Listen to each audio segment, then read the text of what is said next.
Good afternoon, and welcome to today's VetNet Entrepreneurship Track Hangout, where we will be discussing foundations of leadership. My name is Michael Shenik, and I'm the Program Manager for VetNet here at the Institute for Veterans and Military Families, located on the campus of Syracuse University. Prior to getting started and turning things over to our presenter, a few housekeeping notes on how to ask questions during today's presentation. If you are participating live, please feel free to speak up at any point of the Hangout and ask them directly to Don. You can also enact the chat function by hovering over the left side of your screen, clicking the icon at the top. It's blue, it'll say chat. That'll open up the chat function and you can type your questions there. For those of you who are watching on YouTube, please feel free to type your question out in the comment box and we will relay that. And finally, you can type your question in the Google Plus event page under the VetNet Entrepreneurship track and we'll relay that as well. So at this point, what I'm going to do is I'm going to turn things over to Don Pizzi, who is our presenter for today. He'll introduce himself as well as the big picture about what we're going to be talking about, and then we'll start the presentation. So Don, over to you. Okay, great. Thank you, Michael. So good day, veterans. My name again is Don Pizzi, and it is my honor to be with you. I thank Syracuse University and the leadership of the Institute for this opportunity to support your entrepreneurial success. Just quickly, what gives me the right to talk about entrepreneurial success is the following. I did grow up on the Upper West Side of Manhattan. I married my high school sweetheart. We've been together for 53 years. We have 2 sons and 3 grandsons. I think I'm on a tear there. Anyway, I started my career with Deloitte. Back in my days, it used to be called Touche, Ross, Bailey, and Smart, believe it or not. But it is today one of the global accounting and consulting firms. I initiated my first entrepreneurial venture in 1982. I named it after my 2 sons, Mark Adam Associates. I started another firm, co-founded it in 1986, and it is a firm that is dedicated to leadership development and the building of high-performance teams. I did that in 1986. The work that we're going to be discussing over the next hour, aspects of that work my firm brings to our clients. Our clients include IBM, Novartis, Merck, Harvard, ExxonMobil. I could go on, many others. I have not been in the military, by the way. Due to a childhood accident, I was prevented from being accepted. So I am here today in honor of your service. Okay, the slide number 1, let's make sure we have that one up. And it is, right? Okay, so again, it's the 4 ways of being that serve as the foundation for great leadership, a great organization, and a great personal life. Let's look at slide number 2. This course is not about adding to your knowledge of leadership. All of you, I'm sure, have read, as I have, volumes about leadership.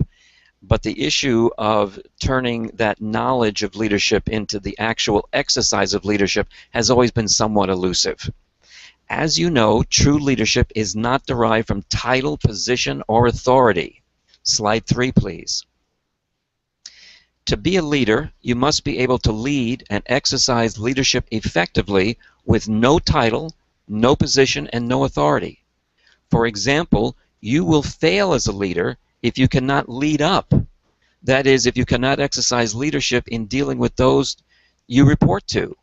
More generally, to be a leader, you must be able to exercise leadership with bosses, peers, those in other organizations, and any others over whom you have no authority, and the people you're the leader of before you've earned the right with them to lead, not to mention your children.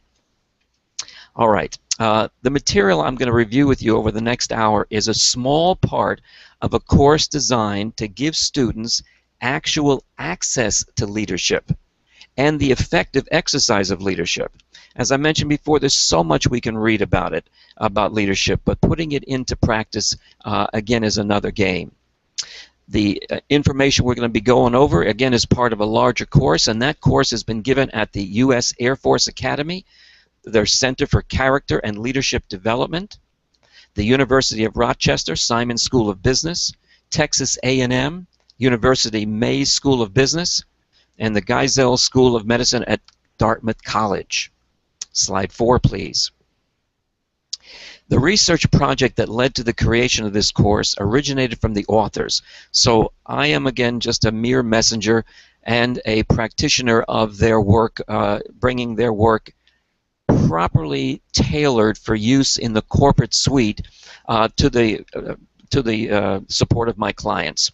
But the authors are Michael Jensen, Professor Emeritus, Harvard Business School, and Mr. Werner Erhard, acclaimed original and transformational thinker. It came out of their interest in laying the foundations for a science of leadership. They agree with the realization of scholars who have studied leadership. Slide 5, please. It is almost a cliche of the leadership literature that a single definition of leadership is lacking, and the scholars do not know what it is they are studying, and the practitioners do not know what it is they are practicing. Slide 6. Taking on the question of what leadership is, the authors get into what it is to be a leader, and we're going to talk a lot more about that B word, and what it is to exercise leadership effectively as a lived experience rather than as a description, explanation, or theory. Who one is being when being a leader shapes one's perceptions, emotions, creative imagination, thinking, planning, and consequently one's actions in the exercise of leadership. Okay, very importantly, what you can expect from our time together. I remind you again that I'm a mere messenger of the work of Professor Jensen and Mr. Erhard. Our time together in this venue doesn't allow for any real in-depth examination of their work. Certainly that requires many more hours and a lot of give and take and a lot of questions and answers and participation, interaction, etc.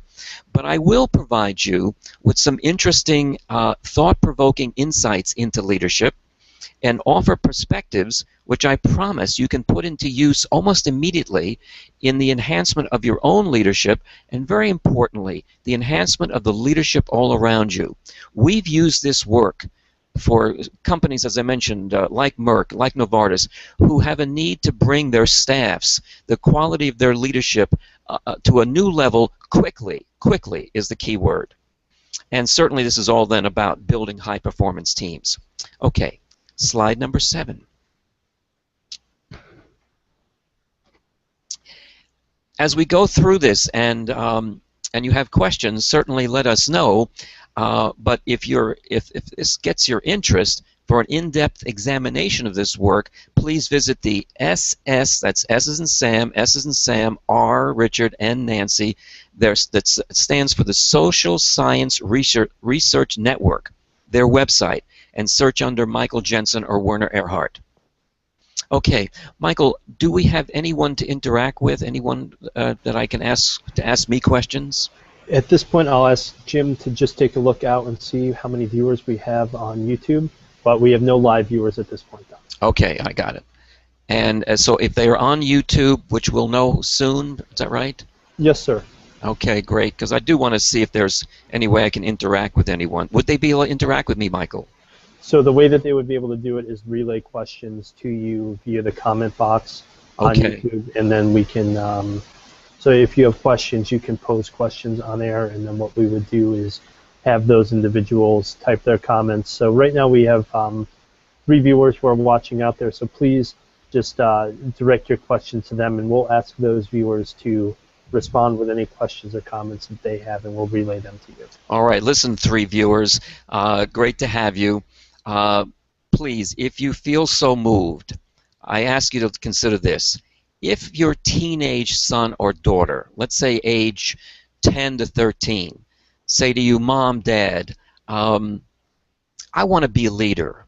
How do I be a leader? What would you say to them? If you can give me a quick little hit of what you might say, that would be so great. Very good. We will we'll relay these right now to you. Okay. We may not have their names just so we can do rapid fire, but I will. Jim's going to relay them to me, and I'll put them out there. So the first one we saw come in was a good listener. A good listener. Great. Thank you for that. All right. Anybody else? The second one we saw come in was an effective communicator. Great. Great. The third one we saw come in was leading from the front. So essentially putting your money where your mouth is and leading by example. And those are the three we saw come in. Perfect. Great. I mean, those are all totally valid. So again, slide 8. The 4 ways of being that create the foundation for great leadership, a great organization, and a great personal life. These authors, Professor Jensen and Mr. Earhart, studied this issue of leadership in a way to find out how can we actually give people access to it. How could we really give the 11, 12, 13-year-old teenager who wants to be a leader, how could we really give that teenager true access to being a leader? And definitely, good listener, effective communicator, leading by example. Totally, totally right. Here's what the authors say. They argue, this again is slide 8, they argue that the 4 ways of being constituting the foundation for being a leader and the effective exercise of leadership are also the foundation for an extraordinary organization as well as the foundation for an extraordinary personal life. We're going to begin with a brief overview of each of these 4 ways of being before going into an expanded discussion of each. So as I go over these 4 very quickly, please, we're going to go into them in details. All right, but before we do that, the people who are with us, when you've noticed yourself being a great leader, when you've noticed yourself like your leadership, like you've gone home or gone to sleep that night feeling like, boy, my leadership was on display today, my leadership was effective. Can you give me any sense of what you saw your ways of being? So, for example, you were being a good listener, you were being an effective communicator, you were being someone who listens, who leads by example. You were being, for example, courageous. You were being decisive. Any other ways of being when you saw yourself or the people you most admire as leaders, what did you see in them? How were they being? Can I get some input? So the first one we saw come through is charismatic. Great. The second one we saw come through was working collaboratively together. So instead of just giving direction and having them do it, you're working together towards a common goal. And let's see, any others out there, Jim, that just came through?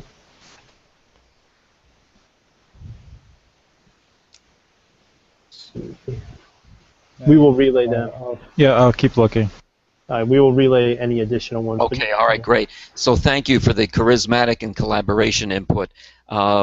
Absolutely right on. Please, one more thing. What ways of being have you noticed either in yourself or again in others diminishes your effectiveness as a leader? Ways of being that where the person who's leading kind of loses your fellowship. I hate to say it, but kind of loses your respect. Indecisiveness. Great. What else? Anything else? Loses leadership, diminishes leadership. Indecisiveness. So we have one that came through, and it would be easier just to communicate.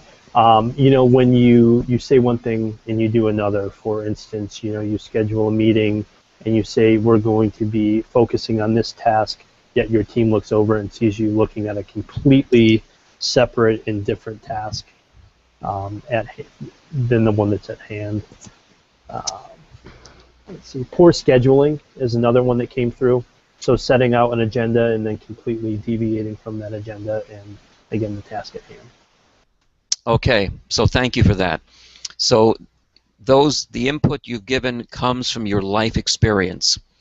Totally valid. Let's look at what the authors have said after years of consideration. So slide number 9. First is, there's 4 ways of being that serve as a foundation for great leadership. Number 1, authenticity. Authenticity. I think that is in a lot of what you've already said here, right, Michael? And the yep, right, the people who've been contributing. So, right, being and acting consistent with who you hold yourself out to be for others, and who you hold yourself to be for yourself. When leading, being authentic leaves you grounded and able to be straight without using force. Being authentic, big. Number 2, being committed to something bigger than oneself.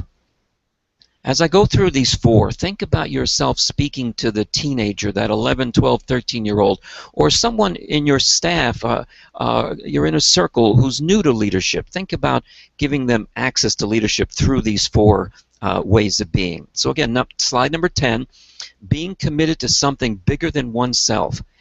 And somebody mentioned charisma. This is the source of the serene passion, charisma, required to lead and to develop others as leaders, and the source of persistence, joy in the labor of when the path gets tough. Perfect. Slide 11. Being cause in the matter. Being cause in the matter. Now, authenticity, being committed to something bigger than oneself, I think most of us can quickly relate to that. This number 3 is a little more, probably might say a little more esoteric, but very, very powerful. So by being cause in the matter, we mean being cause in the matter of everything in your life as a stand you take for yourself and life, and acting from that stand. This contrasts with circumstances and events somehow being your fault, or that you failed, or that you are to blame, and even that you did it. Now, it is not true that you are the cause of everything in your life. Rather, that you are the cause of everything in your life is a place to stand from which to view and deal with life. Okay, again, we're going to go into this one in some more detail. It's quite interesting. Number 4, being a person or an organization of integrity. In the author's model, integrity for anything, this one on slide 12, integrity for anything is a state of being whole, complete, unbroken, sound, in perfect condition. For a person and any other human entity, example, a human organization, integrity is a matter of that person's word or that organization's word being whole and complete, nothing more and nothing less. Integrity is required to create the maximum opportunity for performance and quickly generates trust. All right, we're going to go into all these in more detail, but let me get a little bit of some feedback from you people. So, for example, anyone willing to give me some feedback on, would you give equal weight to the 4? Would you say they're all equal weighted, or how would you rank them? Give me some sense of how you would rank these. Being authentic, being committed to something bigger than oneself, being cause in the matter, being a person or organization of integrity. Any feedback here? Absolutely. We'll give them just a few minutes, not a few minutes, about 30 seconds just to quickly rank them and provide them to us, and we'll get them over to you in a second here, Don. All right. Thank you, Michael.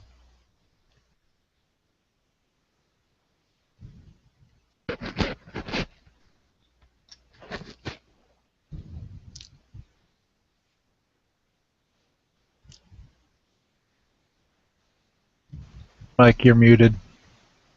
Oops, sorry about that. So we had a comment come through that's saying, bigger than oneself talks to the quality of working in a team. So it sounds like that individual has placed bigger than oneself as their number 1. Let's see what else we have come through.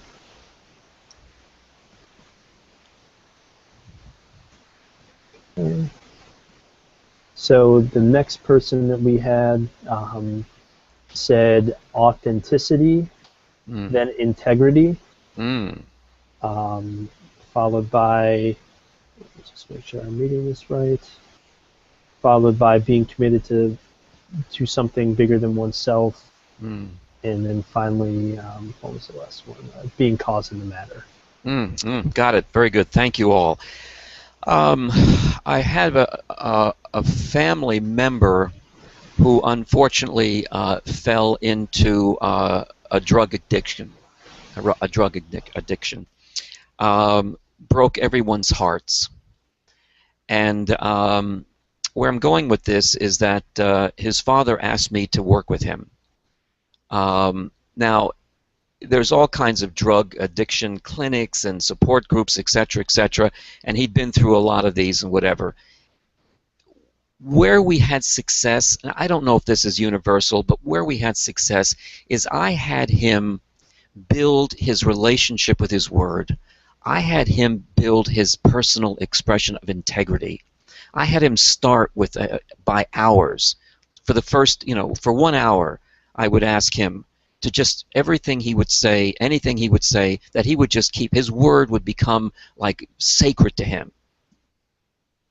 And all I can tell you is that today he's graduated from an education program. He's got a steady job. He's in life. He's got a car. Everything is moving so smoothly. And if you were to ask him how it started, it would say that he was building a relationship with his word, and that's what got him on the right path. So I'm kind of with you a little bit, Mike Rodriguez. But I don't know that we'd all agree, because, boy, some of the other ones are so powerful too. But, boy, I did use that one with this young man. Okay. All right. Now, listen, I want to say a word about values. When most people engage with the word integrity, it's a hard word to deal with, because people will say, well, why are you bringing up integrity?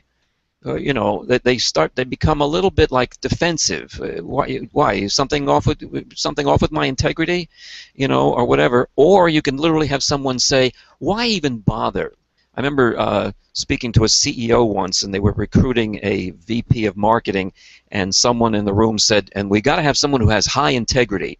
And the CEO said, don't bother. Everybody says they've got high integrity. No one will admit to anything less than the highest integrity. So it's a waste of time.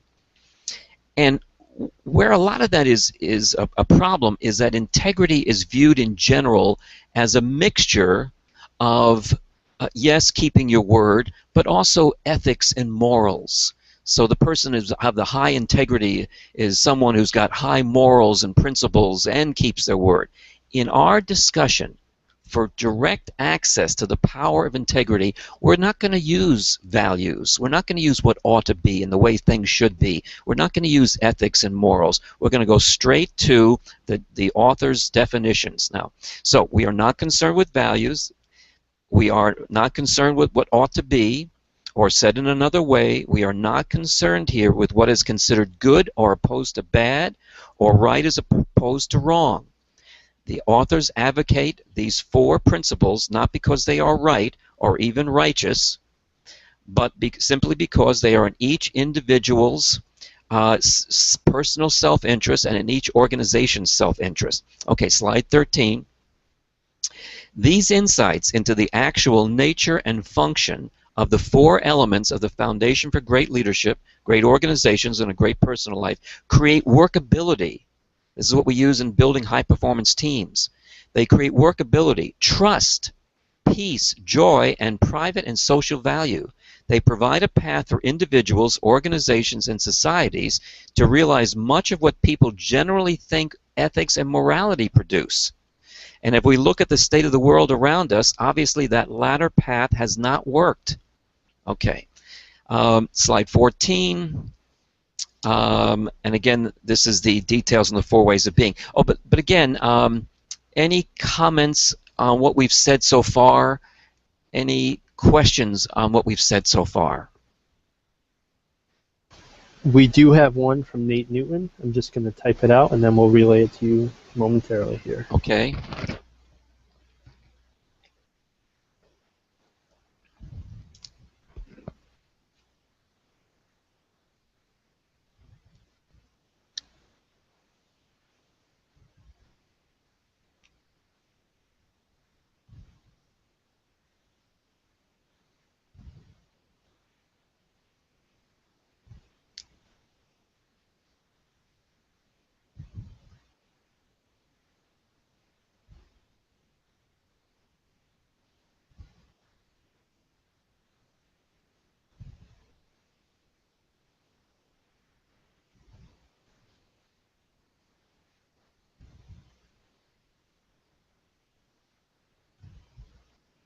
All right, Okay, so from Nate Newland, go ahead and read. yes, how as a leader do I demonstrate social value to my employees in service-based venture focused on home repair? How as a leader do I demonstrate social value to my employees? Nate, great question. I'm not going to jump on an answer like I've got, wisdom that you don't have. So all I can say is that, to me, if you practice and demonstrate the 4 ways of being that we're going to discuss, you will do more to enhance the social value of your enterprise than I say anything else you could do. Because when people see you operate consistent with these 4 ways of being, they're going to want to model you, and the more they model you, the more they're effective. Listen, we all want to contribute in life. We all want to contribute value. We all want a life that we can look back on and say it made a difference. And leadership is so important to making that difference. So if you can enhance your own leadership and therefore the leadership of the people around you, you're doing your job. All right. Nate, if there's anything more, maybe we can get to it at the end of our session. I got to worry a little bit about timing. Okay, moving on. Slide number 15. The first foundational element, being authentic. So being authentic is being and acting consistent with who you hold yourself out to be for others and who you hold yourself to be for yourself. Now, as I said before, most of us consider ourselves to be authentic. Most people consider themselves to have high integrity. But quoting Harvard professor Chris Argylis, who after 40 years of studying us human beings says, quotes, put simply, people consistently act inconsistently, unaware of the contradiction between their espoused theory and their theory in use, between the way they think they are acting and the way they really act. That's 40 years of studying us human beings. All right. So surprisingly, there is nothing authentic about any attempt to be authentic. Most of us recognize being authentic is so important. So as soon as we hear about it or someone mentions it like we are in today's presentation, immediately we want to be authentic. Any attempt to be authentic on top of our inauthenticities is like putting cake frosting on cow dung, thinking that they will make the cow dung go down well. In any case, the attempt to be authentic, to cover over where we are inauthentic, is a put-on and therefore inauthentic. Slide 16. One cannot pretend to be authentic. That, by definition, is inauthentic. Remarkably, the only path to being authentic is being authentic about one's inauthenticities. Being authentic is being willing to discover, confront, and tell the truth about your inauthenticities, where you are not being genuine or real. Specifically, being authentic is being willing to discover, confront, and tell the truth about where in your life you are not being or acting consistent with who you hold yourself out to be for others, or not being or acting consistent with who you hold yourself to be for yourself. Most of us fool ourselves about being authentic.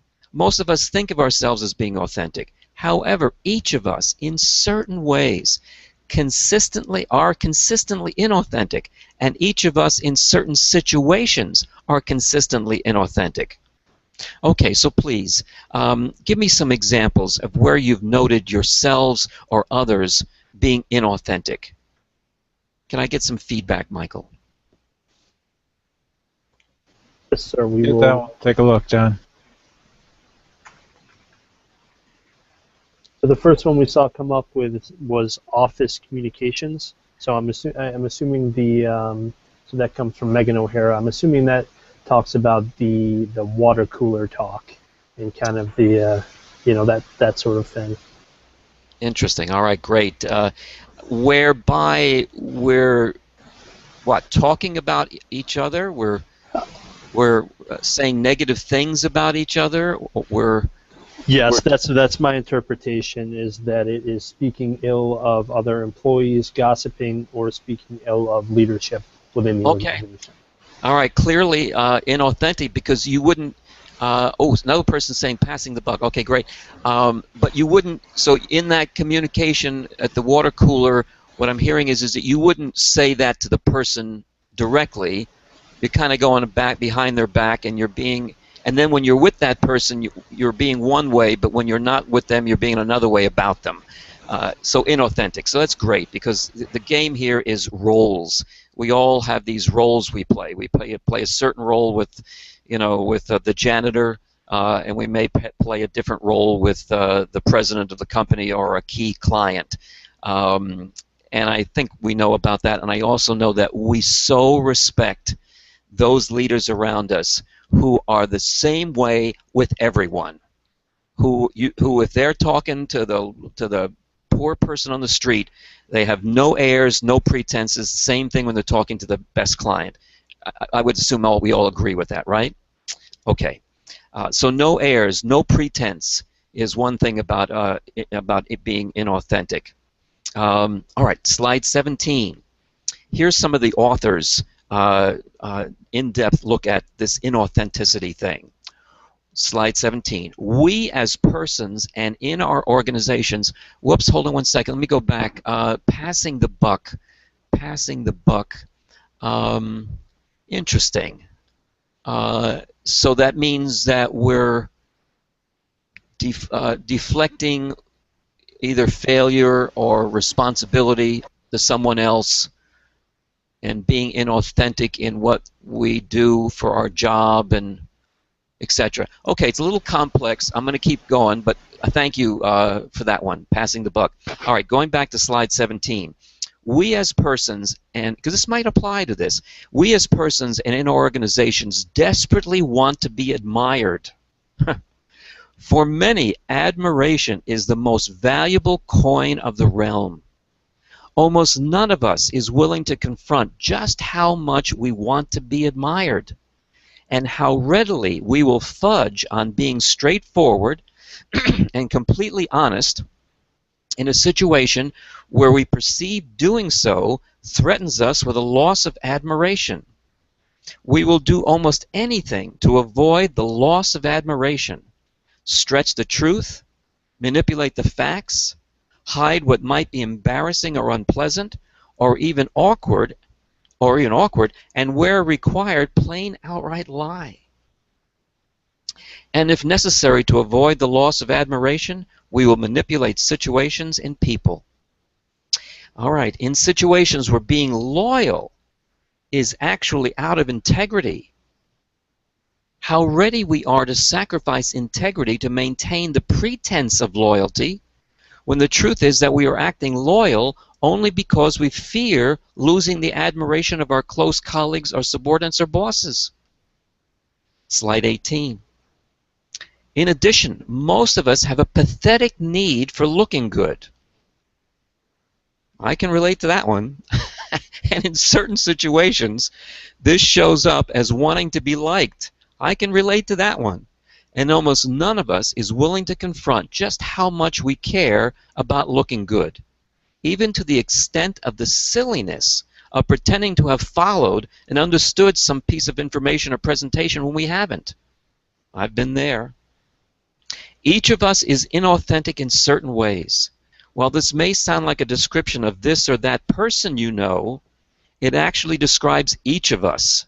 We are all guilty of being small in these small ways, in these ways. It comes with being human. If you cannot find the courage to be authentic about your inauthenticities, so let me repeat that. If you cannot find the courage to be authentic about your inauthenticities, you can forget about being a great leader or having a great personal life. And an organization that cannot be authentic about its inauthenticities will experience great conflicts, costs, and inevitable loss of reputation. Slide 19. Great leaders, great organizations, and those who lead great personal lives are noteworthy in having come to grips with these foibles of being human, not eliminating them, but being the master of these weaknesses. Is being authentic important to being a leader? All right, quoting former Medtronic CEO and now Harvard Business School professor of leadership, Bill George, quotes, "After years of studying leaders and their traits, I believe that leadership begins and ends with authenticity," close quotes. Slide 20. To be a leader and to have a great organization and to have a truly great personal life, you and your organization must be big enough to be authentic about your inauthenticities and your organization's inauthenticities. This kind of bigness is a sign of power and is so interpreted by others. Being a leader requires that you be absolutely authentic, and true authenticity begins with being authentic about your inauthenticities, and yet almost no one does this. If you watch carefully in life, you will have the opportunity to catch yourself being small in these ways. While you won't like seeing this, by distinguishing these weaknesses in yourself, you give yourself a powerful opportunity as a person and as an organization and as a leader to be authentic by being authentic about your inauthenticities, and in the process to realize that you're actually bigger than these weaknesses. We're almost getting to the end of this one on authenticity, but let's look at slide 21. As we have said, the only path to authenticity is being authentic about your inauthenticities. In order to achieve this, you must find in yourself that self that leaves you free to be authentic about your inauthenticities. That self, the one required to be authentic about your inauthenticities, is who you authentically are. And you will know when this process is complete, when you are free to be publicly authentic about your inauthenticities and have experienced the freedom, courage, and peace of mind that comes from doing so. And this is especially so when you are authentic with those around you for whom those inauthenticities matter and who are likely to have been aware of them in any case. All right. Any feedback on this number one, authenticity? I don't know why the authors put them in this rank. By the way, authenticity is number one. I haven't read anything that says that they are saying it's the number one, but maybe. But any feedback on authenticities? I don't see any comments out there right now on this, but like I said, we will relay them, any feedback that we see come through. Okay, great. I just noticed that there was someone who said, someone in a group may have said that they were going to do, or a time they were going to have it done. Okay, so great. So that's going to be a subject that we're going to get into with integrity big time. Okay, so moving on to number 2. Being caused, slide number 22. Being caused in the matter. We mean being caused in the matter of everything in your life as a stand you take on yourself in relation to life and acting from that stand. To take the stand that you are the cause in the matter contrasts with it being your fault, or that you failed, or that you are to blame, and even that you did it. Slide 23. It is not true that you are the cause of everything in your life. That you are the cause of everything in your life is a place to stand from which to view and deal with life, a place that solely exists as a matter of your choice. The stand that one is cause in the matter is a declaration, not an assertion of fact. It simply says, you can count on me, and I can count on me to look at and deal with life from the perspective of my being cause in the matter. I have seen some leaders in action in tough situations, nothing like the veteran who has seen people take action in the middle of the danger faced in war. So I acknowledge that. But I think it still applies. What I've seen in those leaders who are the most effective is they don't stand there and try to figure out who's to blame. They don't stand there and try to deflect blame or work with. They just are dealing straight from what's so, the facts, and moving forward. And in many ways, what they're saying, though they may not put it into these words, is they're dealing with life from they're the cause of it all, and they're not going to worry about where the circumstances and events and who to blame and whatever kind of thing. They're just dealing with life from there at the source of it all, and they're going to move ahead. Okay. Slide number 23. We did that, right? So slide number 24. So by the way, when we think about responsibility, being cause in the matter is a declaration one takes for a place they're going to view life from, and it is the place of ultimate responsibility. So we all think about, you know, people we admire who are being responsible. Being cause in the matter is ultimate responsibility. Slide number 24. Being cause in the matter means you give up the right to be a victim. This is so key.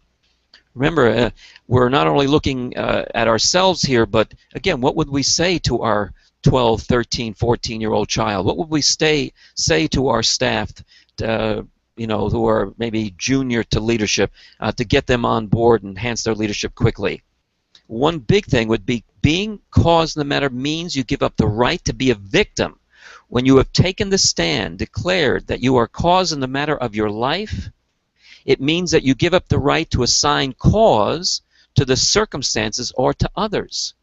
I'm this way, or the situation is this way, or whatever, because of them, because of this, because of that. No, you give up that right. You are no longer have the right to be a victim, to be at the effect of. At the same time, taking this stand does not prevent you from holding others responsible. So as we said, it is not true that you are the cause of everything in your life. Being cause in the matter does not mean that you are taking on the burden of, or being blamed for, or praised for anything in the matter. And taking the stand that you are cause in the matter does not mean that you won't fail. Slide 25.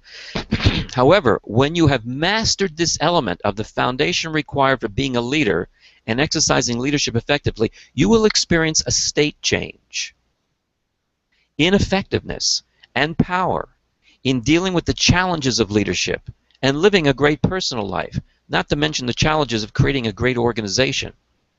In taking the stand that you are the cause of everything in your life, you give up the right to blame others or the environment.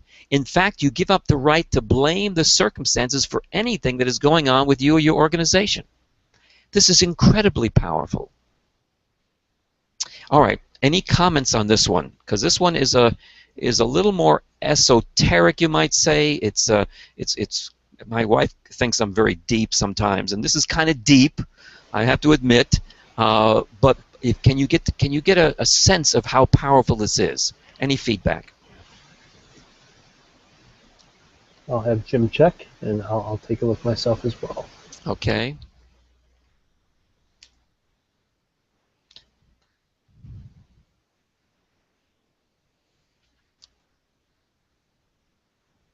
So we have one quick question.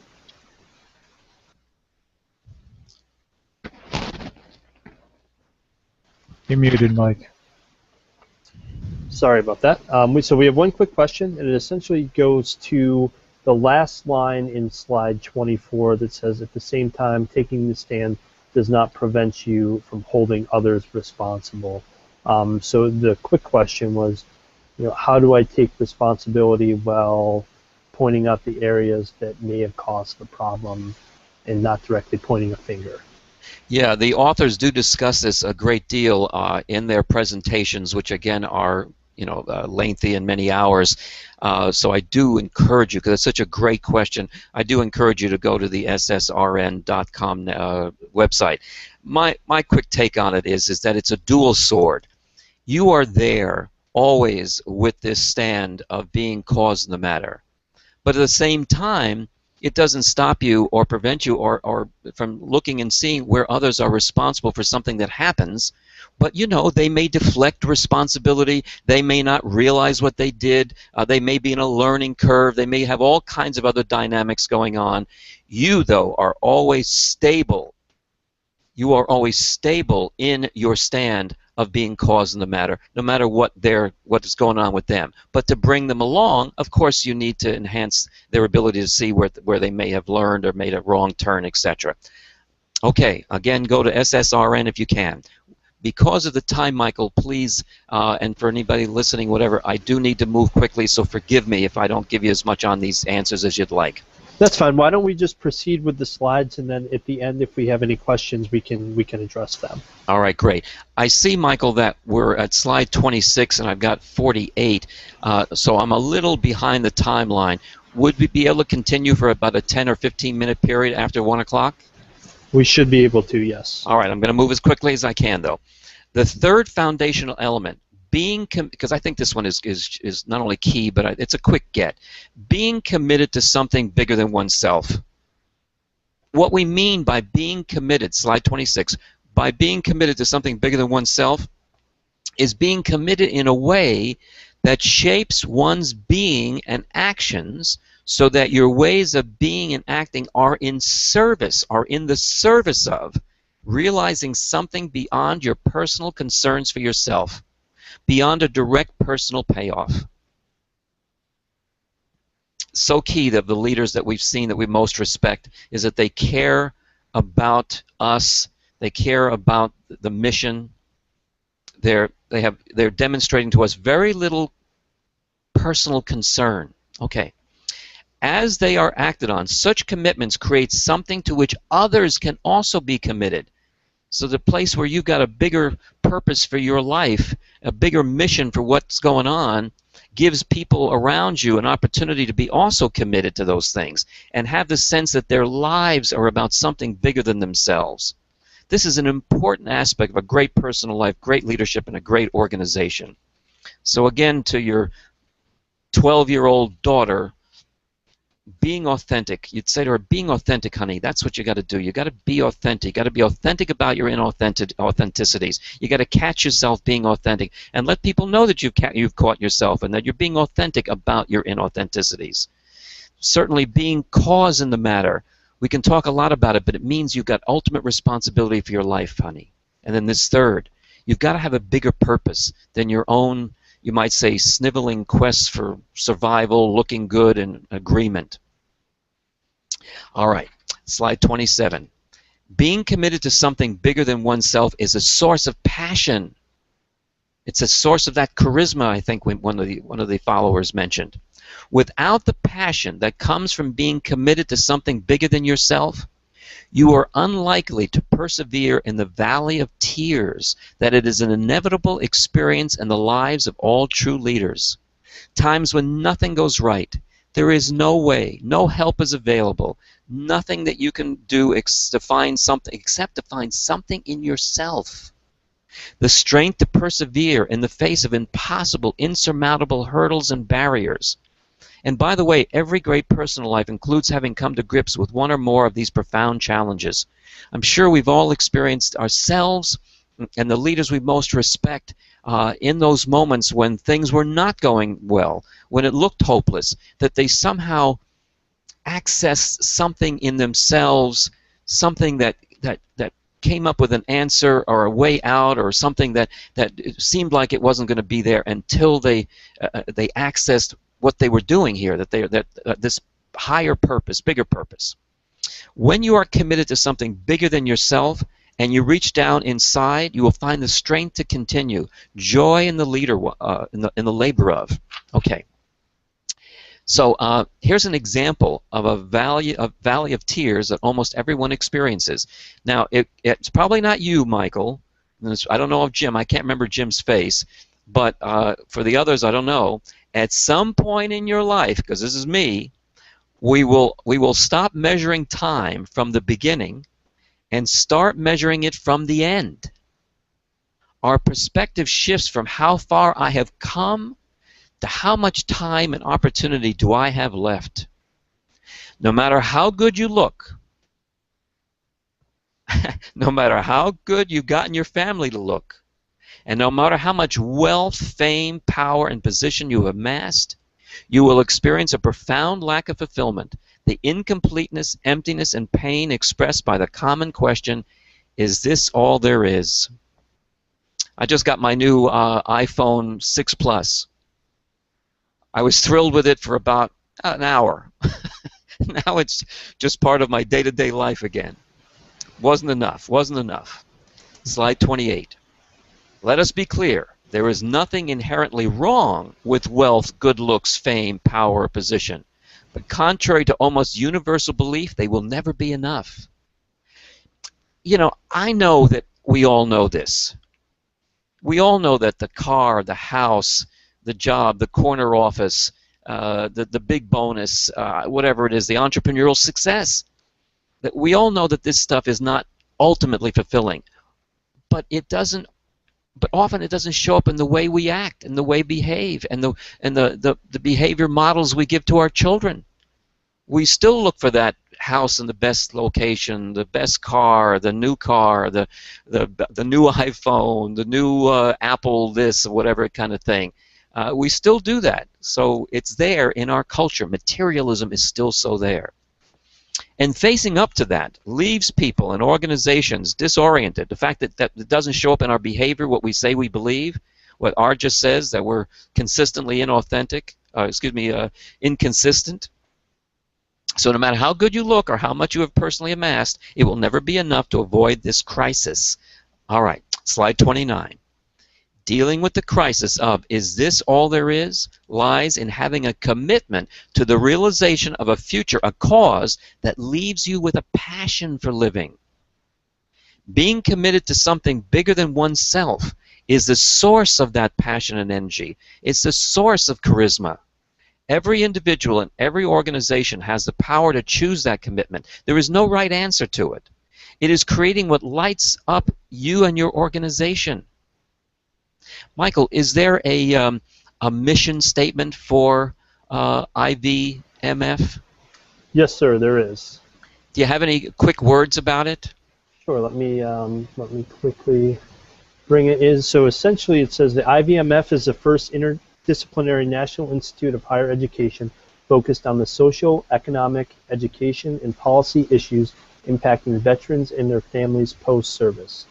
Okay. Yeah, so that's essentially it. It goes on for a couple more lines, but essentially, to boil it down, is it's in service to those who have served. Well, I mean, that is a mission statement that keeps people online, keeps them working hard. What else does it do, Michael? What does that mission statement bring to the people around you and yourself?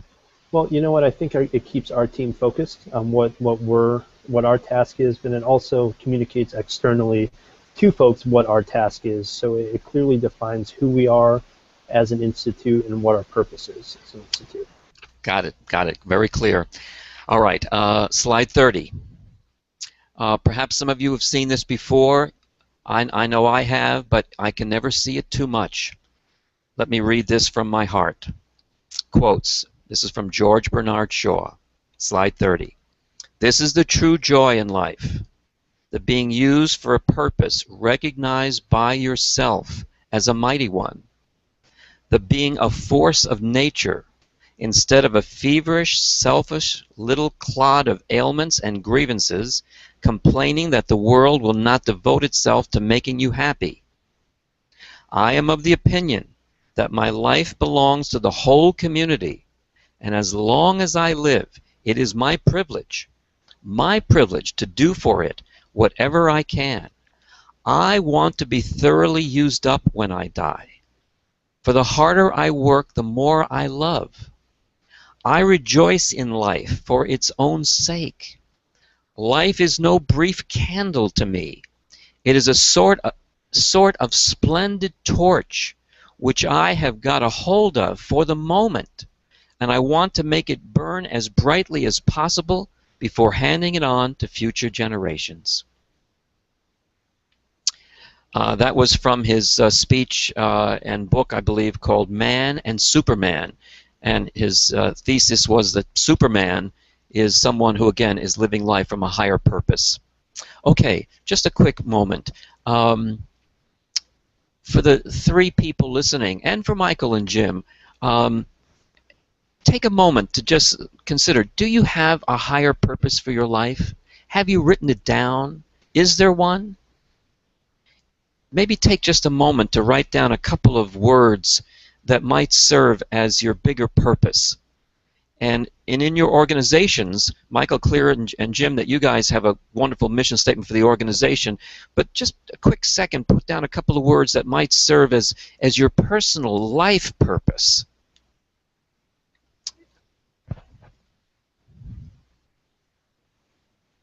It might also just be taking a moment to confirm what you've already created.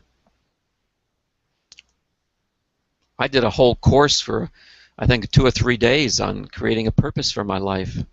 It was unique to me. I was very young at the time. I was in my mid-30s, and I had never considered having a purpose for my life other than, you know, working hard and family and whatever. But boy, as my kids were getting older and starting to leave the house and etc., creating a bigger purpose for my life became very important. And it is out of that purpose that I'm on the phone, I'm on this call with you guys today. Okay, I hope that sir, has been a little useful. Michael and Jim, any feedback from you two? No, so, giving that some thought, I think, the higher purpose that I try to have in my life is, first off, my family. That's number one to me. Second of all is to the team that I manage, to ensure that I'm helping them grow professionally and personally. And third off, to kind of create that image externally that I am that trustworthy, loyal person that friends, family, colleagues, etc. can come to and know that I'll do everything in my power to help them through their problem or whatever task they're on. Got it, Michael. Thank you very much. Jim, anything you want to say? No, not at this point, Dan. All right, thank you. We're on to slide number 31. Okay, we're up to the fourth. So we've done being authentic, having a bigger, being cause in the matter, having a bigger purpose. Now we're up to the fourth, integrity. And I think one of our listeners had mentioned that. So the dictionary, here's important, the dictionary definition. Oh, and by the way, Jim, I'd love to be able to see the slides as we're doing it also. So, Don, if you go ahead and you click that middle box in between you and myself, that will make it your primary display, and you should be able to see the slides. Michael, I don't know what you mean by middle box. So on the bottom right-hand corner of your screen, you should see yourself. Oh, okay, there we go.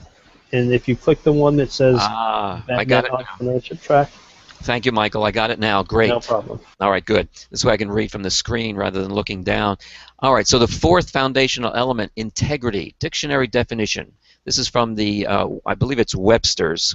In our model, the authors use the first two of the dictionary's definitions of integrity. Number one, the quality or state of being complete, unbroken in condition, wholeness, entirety. Number two, the quality or state of being unimpaired, perfect condition, soundness. So these are the first two definitions in the dictionary. These are the two that the authors use. The one that confounds and kind of adds dimensions to integrity that have it lose its personal power is the third, the quality or state of being of sound moral principle, uprightness, honesty, and sincerity. Now again, we're not saying that you have to drop your sense of integrity and the fact that it has this part. But for us to gain the real access to the power of integrity, we're going to use it to apply to our word. And it's going to be that our word is whole and complete. And that's going to be the way we're going to deal with integrity. It's around our word, nothing more and nothing less, being whole and complete. Okay.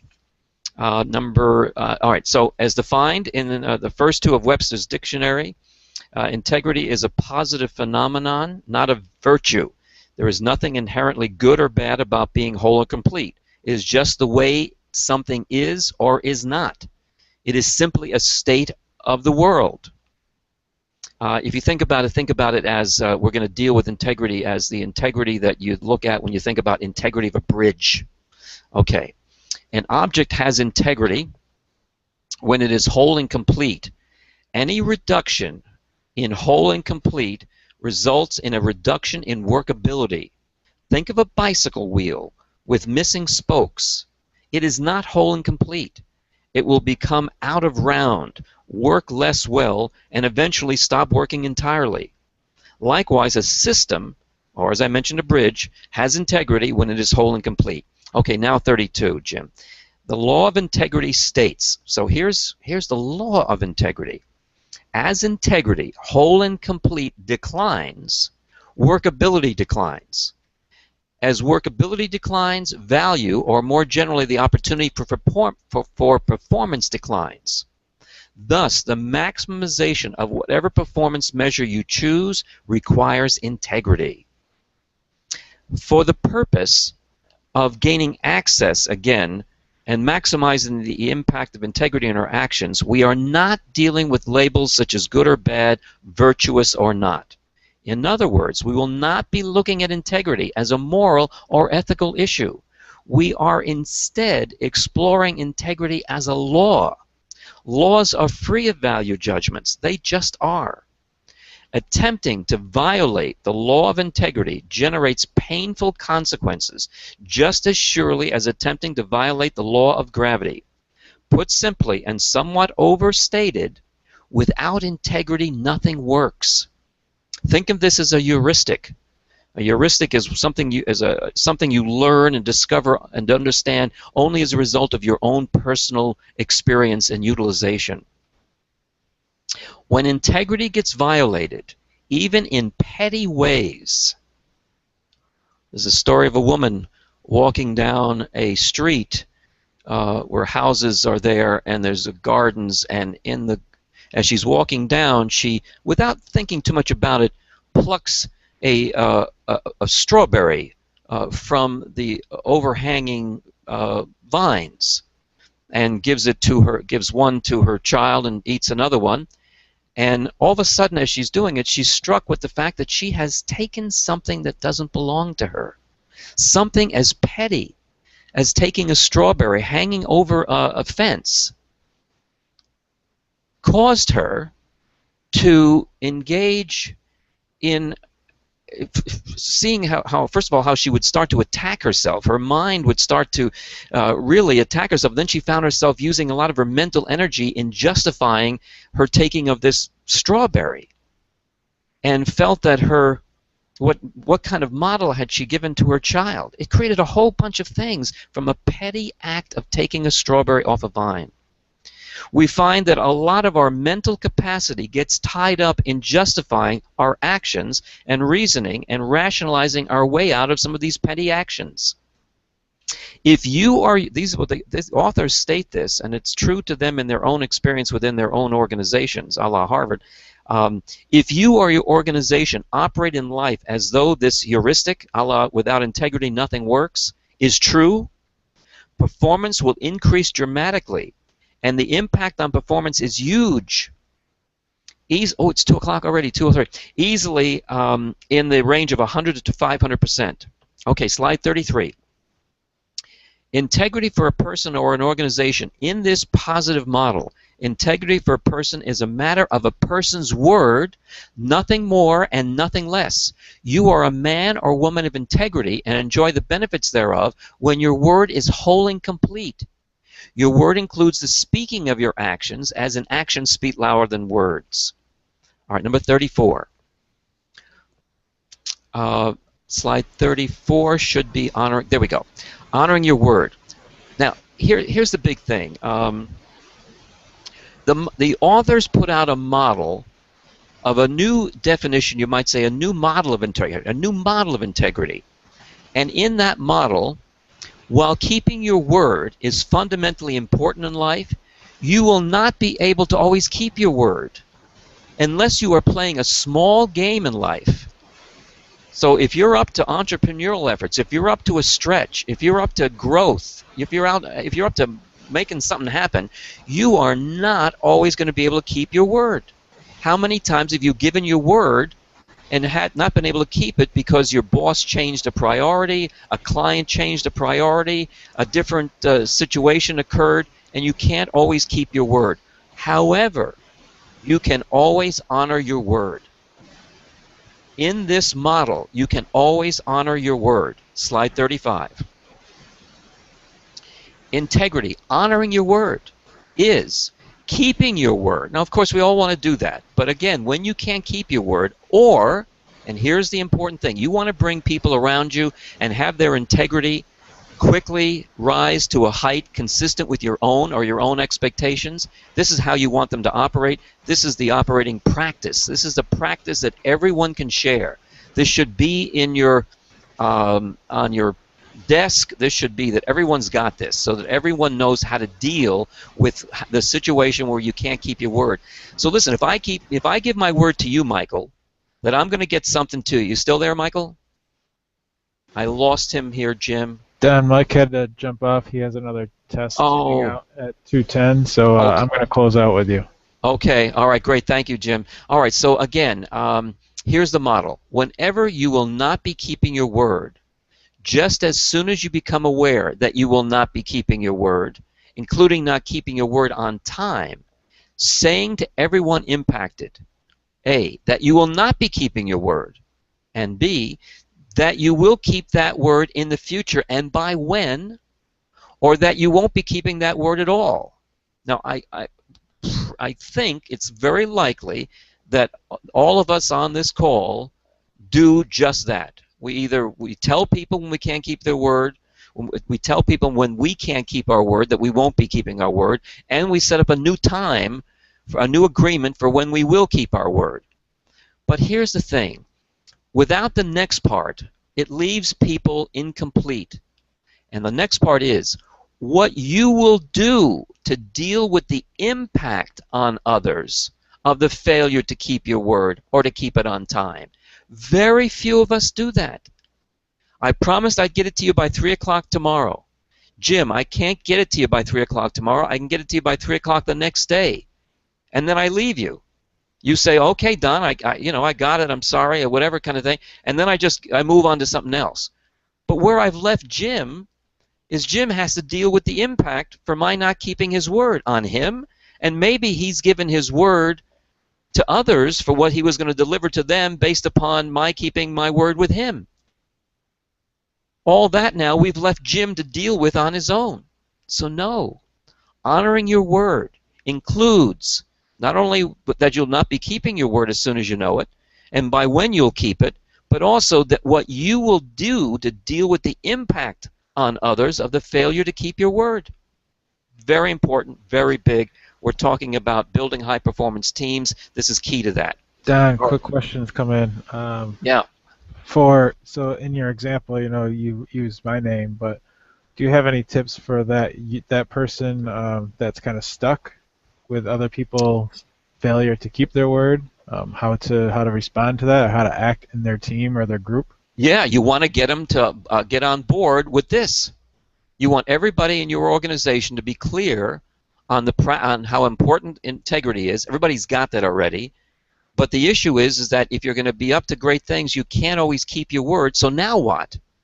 The issue is that when I can't keep my word, and I have to tell you that I can't keep my word, a lot of us get funny there. A lot of us don't want to tell people we can't keep our word.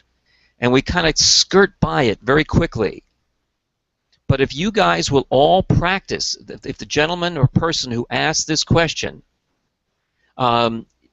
puts into the organization this uniform practice, saying to the people in the organization, saying to your boss that your boss can grab a hold of this and use it throughout the organization, this is the way we're going to practice. This is going to be our uniform practice. I'm no longer going to have to be concerned that when I break my word with you, that I'm dealing with meeting your expectations for how you want to be dealt with when someone doesn't keep their word with you. Some people want to be dealt with in some ways, some people want to be dealt with in other ways. This makes the practice uniform. I hope that answers the question for the person. All right, number 36. All right, so now what we're talking about here is our word being whole and complete, nothing more and nothing less. Our word being whole and complete, unimpaired, solid, strong, our word. If that's what we're talking about, then, well, what defines our word? All right, so word one, what you said. Whatever you said you will do or will not do, and in the case of doing it on time. So what you said, most people will hold their word as what I said I would do. So whatever you said you will do or will not do, and in the case of doing it on time. Okay, I don't think anybody would have any problem with that. Word two, what you know to do. Whatever you know to do or know not to do, and if it is do doing it as you know it is meant to be done, and doing it on time, unless you've explicitly said to the contrary. So, you know, in young people sometimes who haven't had, I don't know, just the right disciplines imbued into them, most of us can expect that the people we deal with are going to do things the way they know it is meant to be done. But sometimes people miss out on that. So this is where it's important when we define integrity and their word. It's, yes, not only what you said, but also doing things the way you know they're meant to be done. All right, next slide, 37.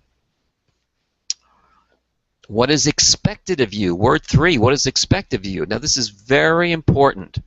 Whatever you are expected to do or not do, specifically unexpressed requests of you, unless you've explicitly said you would not do it. In the case of do, includes doing it on time. Now what this means is the following. If you're working in an organization, if you're working with clients, they have expectations of you. But they may not always express those expectations. They may not always put them into words.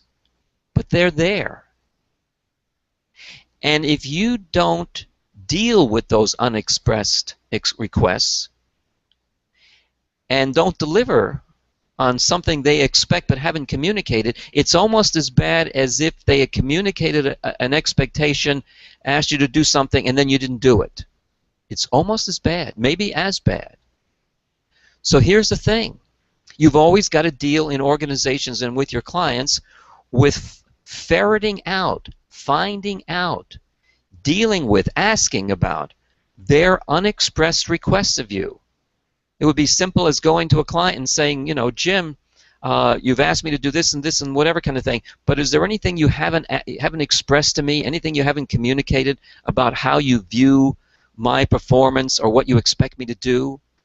Give them the opportunities of communicating unexpressed requests of you. All right, number 4. Next slide, 38. What you say is so. Whenever you have given your word to others as to the existence of something or some state of the world, your word includes your being willing to be held accountable that others would find your evidence makes what you have asserted valid for them.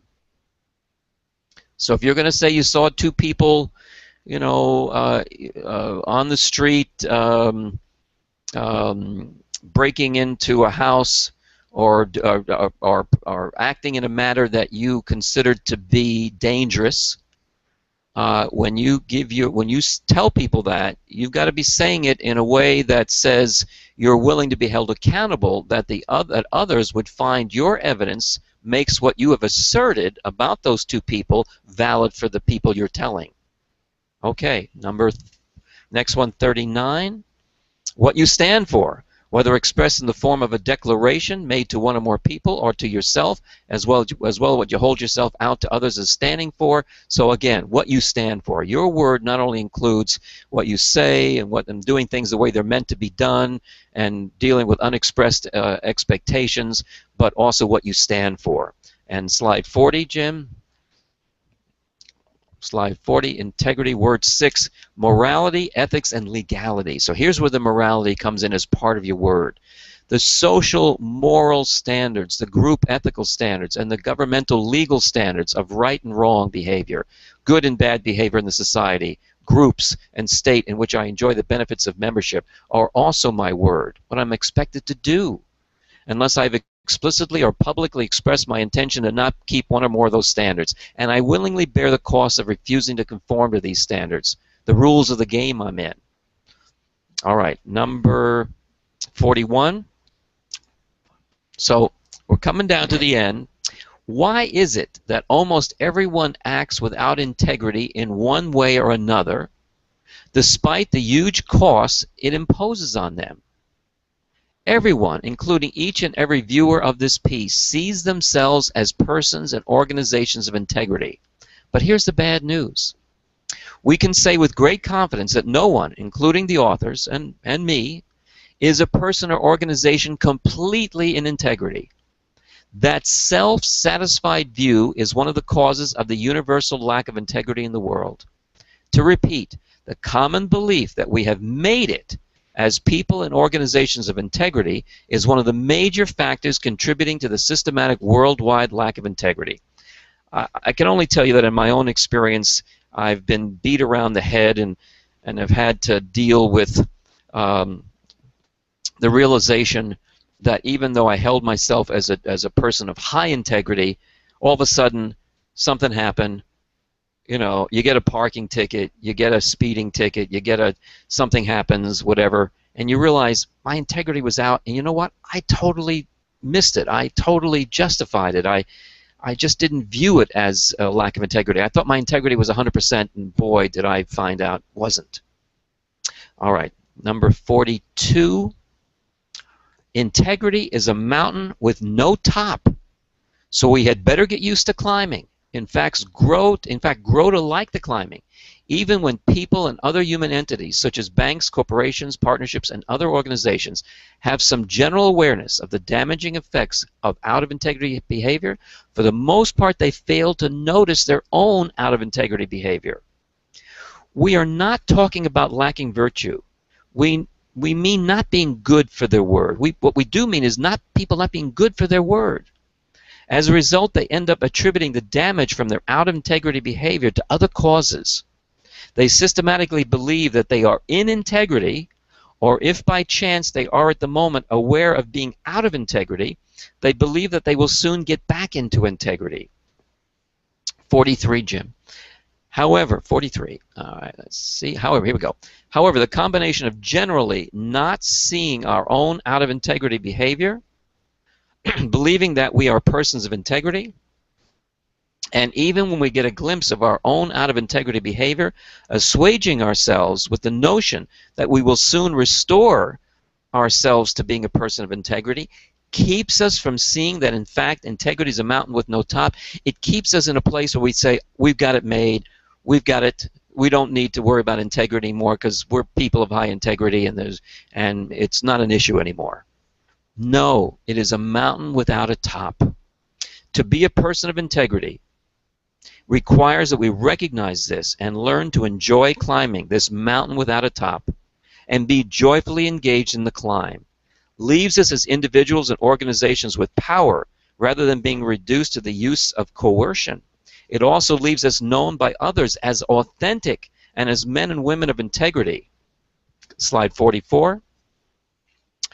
While counterintuitive, owning up to out-of-integrity behavior with others and dealing with it with honor actually leaves one showing up for others as a person of integrity. How many of us have bought something from a store or someplace and whatever, and it didn't work or something like that, and we were all worried, but the way the organization handled our concern and the way they replaced the item or whatever kind of thing, we had a greater sense of their integrity and respect for the organization than we did before. In addition, recognizing that we'll never get there leaves us with a tolerance for seeing our own, thank God, seeing our own and others out of integrity behavior. Gives us a tolerance. This in turn leaves us with the ability to deal productively with our out of integrity behavior as well as that of others. Okay, I just want to say that, you know, I remember having a young man in one of my confirmation groups several years ago in my church, and meeting him on a street corner, maybe a year or so, couple of years ago, and he was so proud of having joined and being brought into Goldman Sachs, the banking firm, the brokerage firm, the investment banking firm. The authors, Earhart and Jensen, apply these principles to Goldman Sachs' experience with its Abacus mortgage-backed securities scandal, in which Goldman violated 7 of its 13 Goldman Sachs business principles. Goldman's word to its clients, employees, and the world, represented in these 13 Goldman Sachs business principles. One of their members was found guilty of defrauding investors. Goldman Sachs was fined $550 million by the SEC for its actions surrounding its Abacus mortgage-backed securities, a record at that time. Applying the principles laid out in this paper to Goldman's actions, the authors conclude that 1.